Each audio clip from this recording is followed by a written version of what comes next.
चे काही दिवस हे राजकारणासाठी अप डाऊन उलथापालथीचे होते।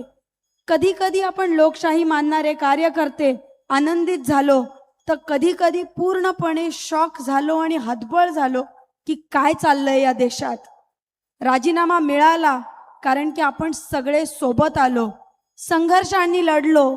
मला अभिमान वाटतो त्या विद्यार्थ्यांचा, मला आनंद वाटतो त्या लाल बावट्याचा, आणि धन्यवाद देते मी हर्षवर्धन दादा त्या लीडर ऑफ ऑपोजिशनचा आणि सर्व पक्षांचा की ज्यांना या भारतात लोकशाही हवी आहे, जगवायची आहे आणि टिकवायची आहे। पण या निमित्ताने मला तुम्हाला सांगायचंय की आज या सरकारला इतकी मिजाशी, इतकी घमंड आलेली आहे की एक राजीनाम्याने काहीही गोष्ट थांबणार नाहीये की फार आपण खुश झालो पाहिजे नाही। आपण विसरू शकत नाही ज्या पद्धतीने 12-12 वर्षाच्या मुलींचे कपडे फाडले गेले, ज्या पद्धतीने मुलांना मारलं गेलं, आणि त्याच्यानंतर प्रधानमंत्री येतात आणि आम्हाला माफी देतात। मी या ठिकाणी प्रधानमंत्रीजींना विचारते, तुम्ही कोण आलेत आम्हाला माफी द्यायला? एक जेनझीची आई म्हणून बोलते, एका 16 वर्षाच्या मुलीची आई म्हणून बोलते की तिथे अशा किती आया असतील ज्यांना काळजी वाटत असेल आणि माझा मुलगा जेन्युइनली आंदोलनाला गेला आणि तिथे पोलीस त्याला लाठीचार्ज करत होती। सोशल मीडियावर कितीतरी कथित व्हिडिओ आले। कोणी सांगितलं आंदोलकांनी दगड आणली, कोणी सांगितलं की आंदोलकांनी तिथे अँटी सोशल एलिमेंट्स होते। मला एकच प्रश्न तुम्हाला विचारायचा आहे अमित शहाजी, होम मिनिस्टर काय ते विद्यार्थी होते? होम मिनिस्टर काय राहुलजी गांधी होते? किंवा होम मिनिस्टर काय आमच्यासारखे कार्यकर्ते होते?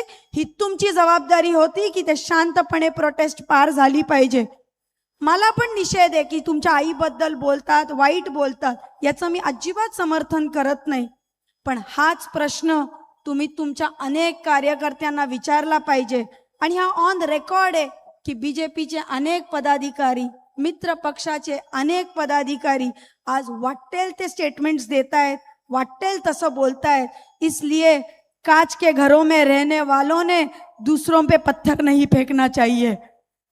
मला या ठिकाणी सांगायचंय की आपण आज कॉकरोच जनता पार्टी असेल किंवा सगळे डेमोक्रेटिक फ्रंटच्या पार्टीज असतील, या सगळ्या पार्टीज आज अमितजी शहांचा राजीनामा मागतायत, अकाउंटेबिलिटी मागतायत त्या लाठी चार्जसाठी, अकाउंटेबिलिटी मागतायत त्या 21 मुलांनी ज्यांनी सुसाईड केलं त्यांच्यासाठी। आपण त्यांची राजीनामा मागायचा की नाही? अमितजी शहांनी राजीनामा दिलाच पाहिजे आणि ते फार गरजेचं आहे, कारण की हे आता अति होत चाललं। कोणीही येतं, काहीही बोलतो।